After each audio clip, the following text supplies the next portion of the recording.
بسم اللہ الرحمن الرحیم۔ السلام علیکم۔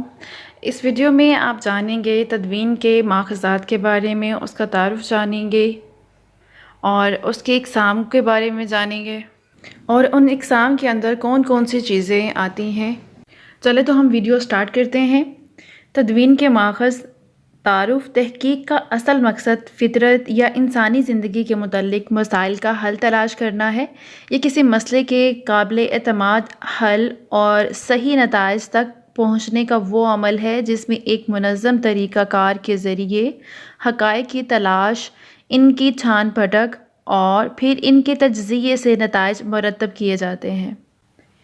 اس حوالے سے محقق مختلف ذرائع سے مدد لیتا ہے اور اس ضمن میں مواد کی فراہمی ہی اولین مرحلہ ہے جس کے تحت وہ آگے بڑھتا ہے اور درست حقائق کو تلاش کرنے کی کوشش کرتا ہے۔ اس حوالے سے گیان چند جین تحقیق کا فن میں ادبی مواد کو دو اقسام میں تقسیم کرتے ہیں: اولین پرائمری اور ثانوی، یہ ایک قسم ہے، اور دوسری قسم ہے داخلی اور خارجی۔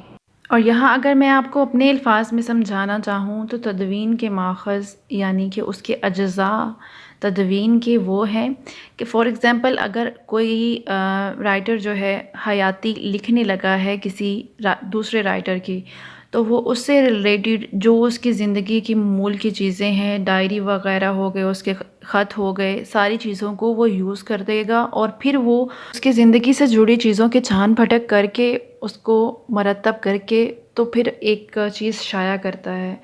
تو جہاں سے وہ اتھینٹک نالج حاصل کر رہا ہے وہی تدوین کے ماخذ ہیں۔ اولین مواد زیر تحقیق شخص کی تصنیف کے علاوہ مسودوں، ڈائری، خطوط وغیرہ پر مشتمل ہوتا ہے۔ ان کے علاوہ تاریخی دستاویزات، قانونی دستاویزات، تعلیمی ریکارڈ، ملازمت کا ریکارڈ وغیرہ بھی اولین ماخذ ہیں۔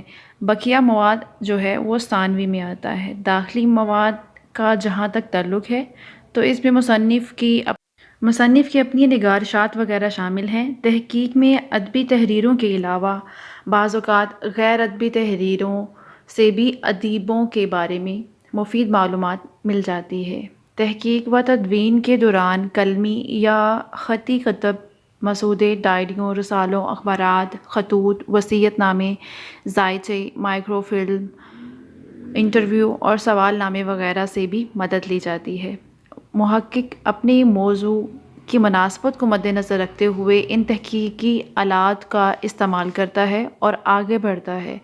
ان تحقیقی آلات کو تدوین کے ماخذ بھی قرار دیتے ہیں۔